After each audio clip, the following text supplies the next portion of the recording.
I wonder when he started to look down on me.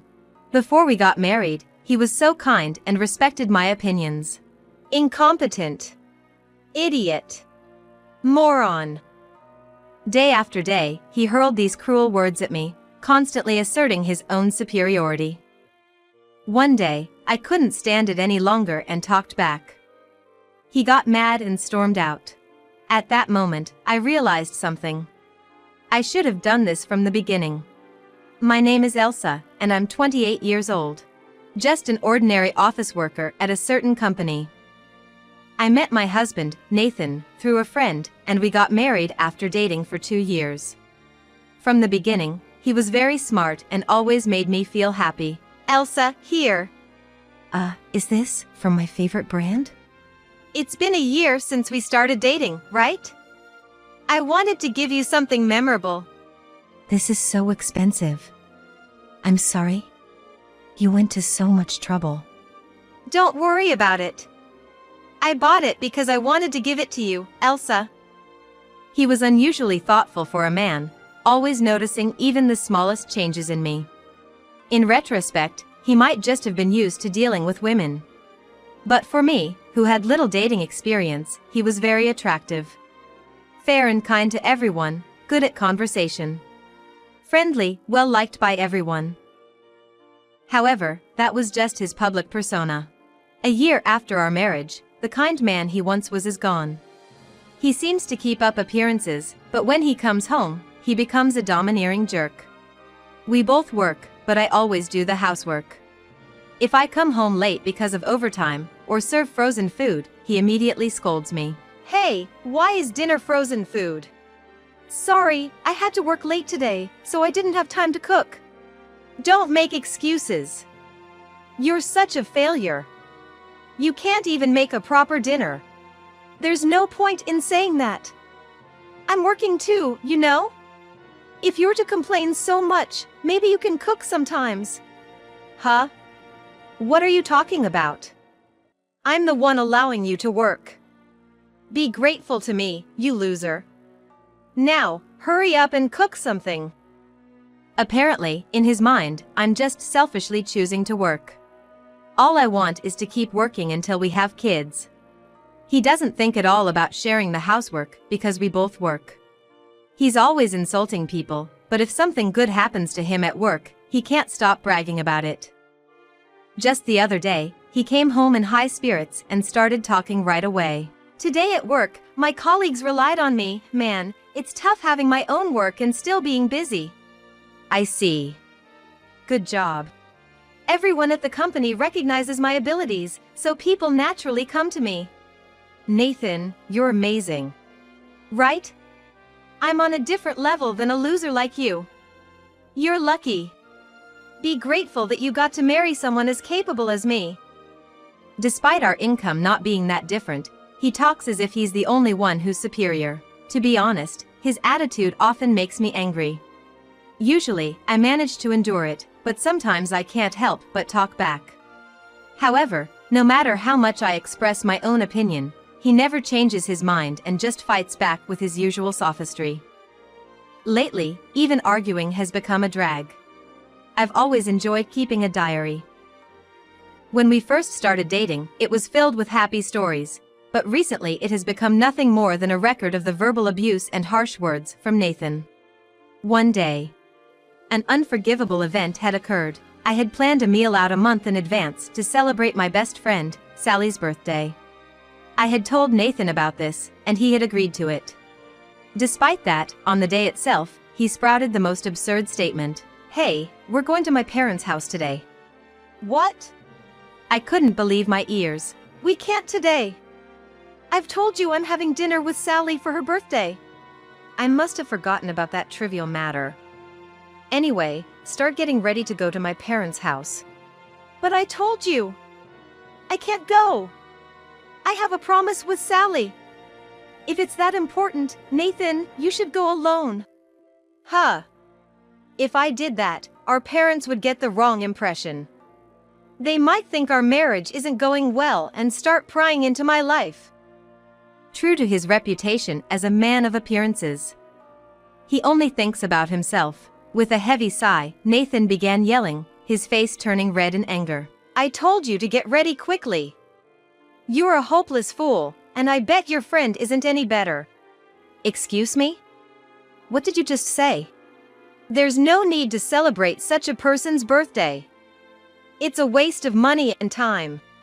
Wait a minute, Sally is my precious friend. Take back what you said. I just stated a fact.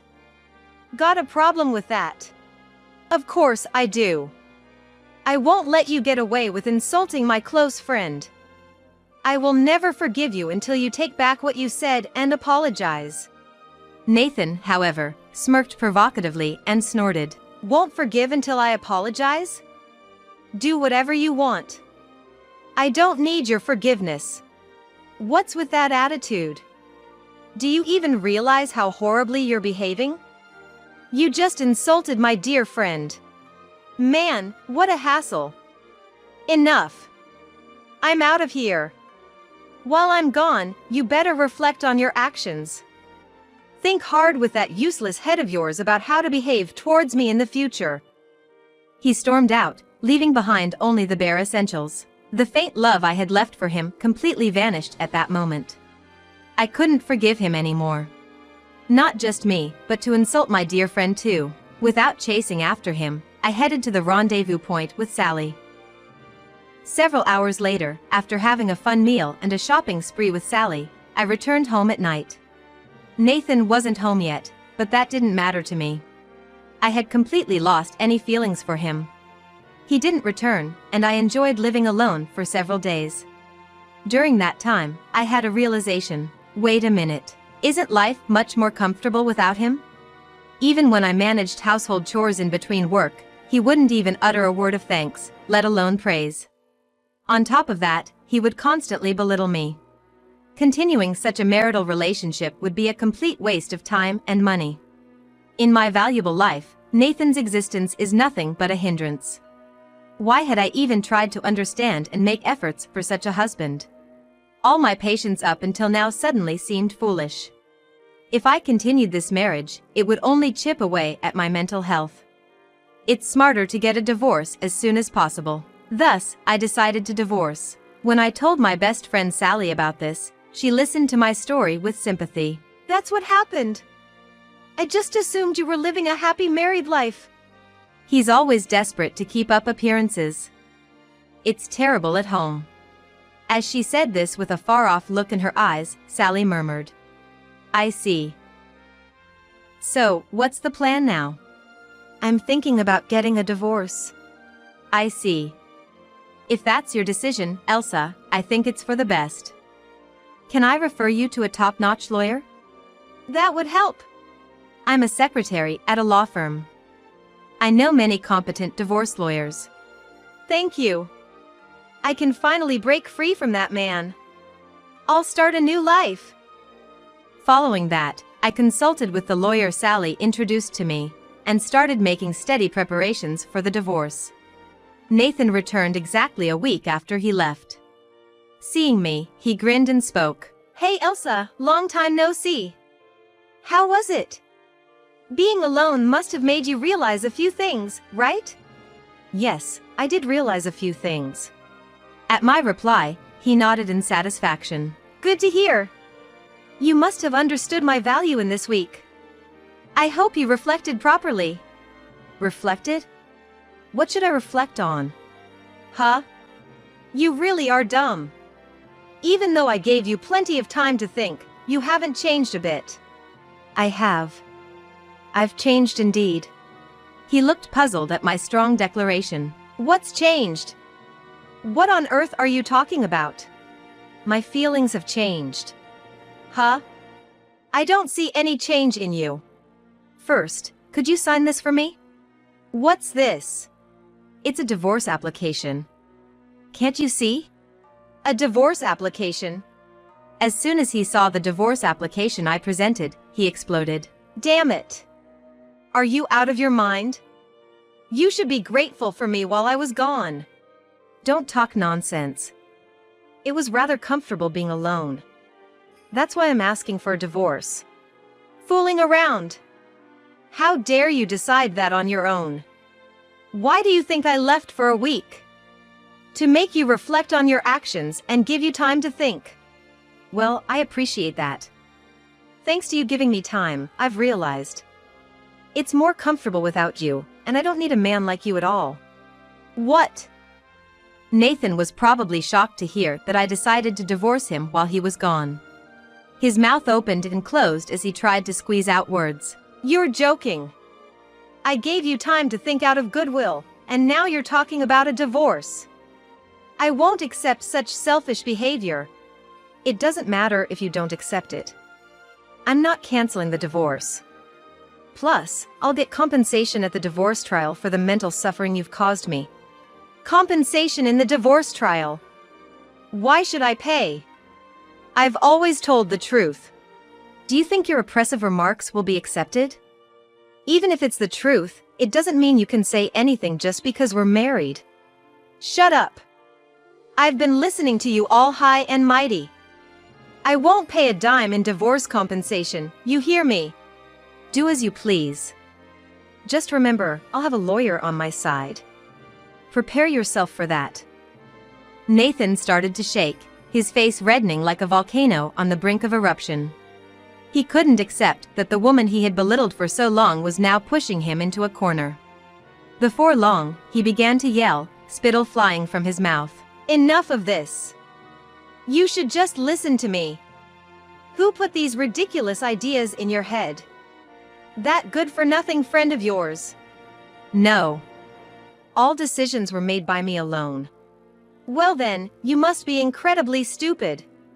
If you divorce me, you're just losing a capable husband. You're only setting yourself up for loss. It's quite something for you to say that. You're the only one who thinks you're capable. Why can't you see that? What did you say? All I need is for you to properly pay the divorce compensation. Can you sign the divorce papers quickly?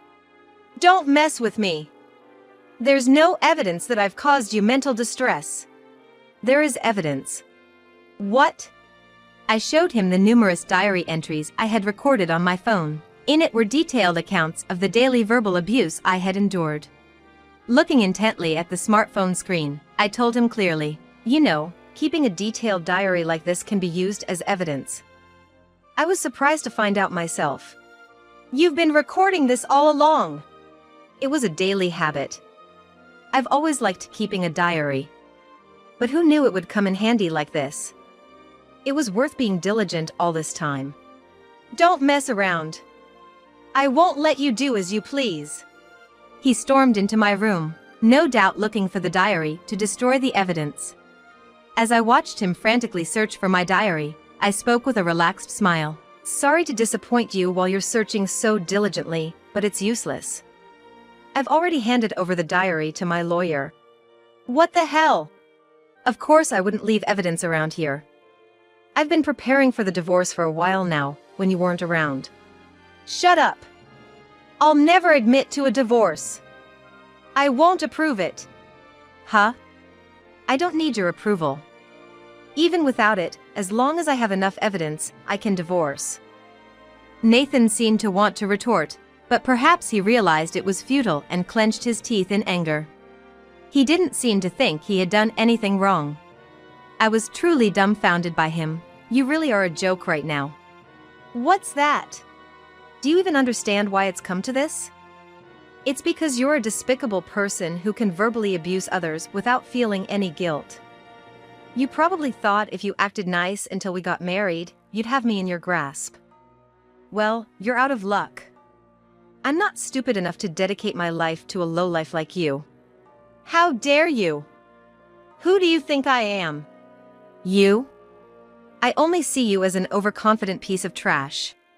What? A piece of trash? While you weren't around, I realized it's a waste of time to be in a marriage with trash like you. So I decided to quickly throw you out. I hope you struggle and suffer from now on. Fall down to the depths of hell. Never, ever involve yourself in my life again. I ignored my stunned husband and left the house. I never looked back. When I reported the divorce to Nathan's parents, they were furious with him. You idiot! Divorce is a disgrace to our family.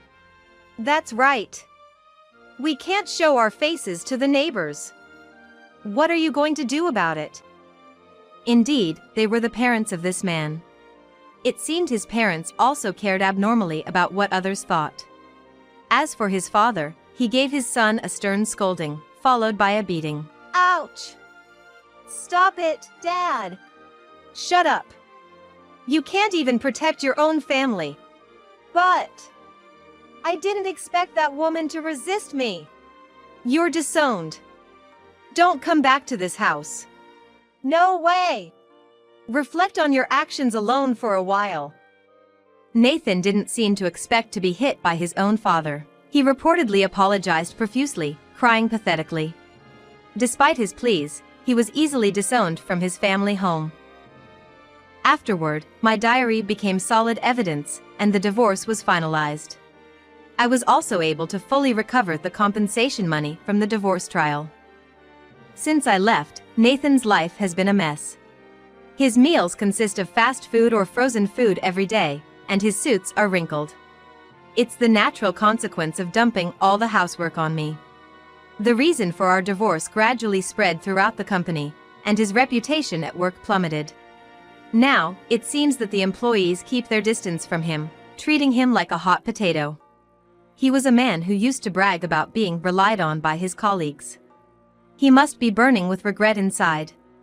Honestly, it serves him right. On the other hand, after the divorce, I moved to a condo near the office, which made commuting easier. Being able to live without having to worry about his mood every day is the greatest joy.